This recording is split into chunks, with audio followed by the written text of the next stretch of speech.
আমরা যারা makeup artist আছি, যারা ব্রাইডের বাড়িতে গিয়ে সাজিয়ে আসি, তাদের বিভিন্ন রকমের এক্সপিরিয়েন্স হয়। এক এক জায়গায় খুবই বাজে, আবার এক এক জায়গায় এতটাই ভালো, তাদের এতটাই ভালো ব্যবহার, ব্রাইড বা ব্রাইডের ফ্যামিলি থেকেই হোক, যেন মনে হয় কতদিনের পুরনো সম্পর্ক বা তাদের আত্মীয়ের মধ্যে পড়ি।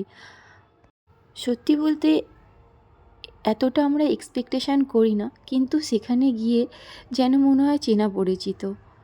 এখানে ব্রাইডের সাথে কথা বলতে বলতে তাকে আমি রেডি করছিলাম।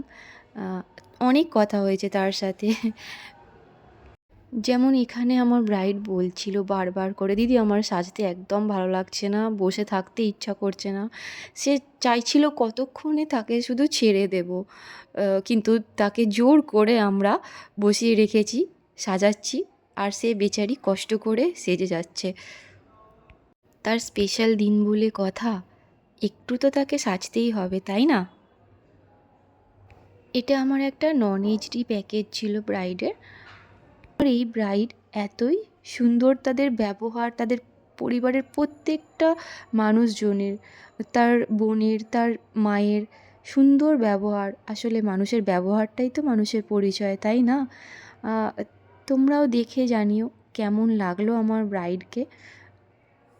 আর তার বোন এই দিনকে মেকআপ করেছিল। তাদের পরিবারের প্রত্যেকের খুবই খুবই পছন্দ হয়েছিল। আর তোমরাও একটু শুনে নাও তার বোনের কাছ থাকতে যে তার কেমন লাগলো। কোয়েল দিদি তোমার সাজলো আমার কাছে, তুমি সাজলে কেমন লাগলো একটু বলো। দিদির তো খুবই ভালো হয়েছে আর আমারও খুবই ভালো হয়েছে।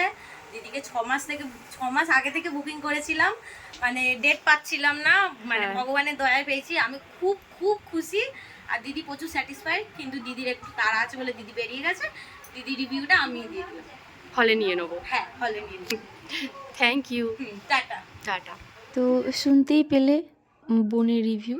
এবার হলে গিয়ে আমি কিছু ভিডিও আর ফটো ক্লিক করি।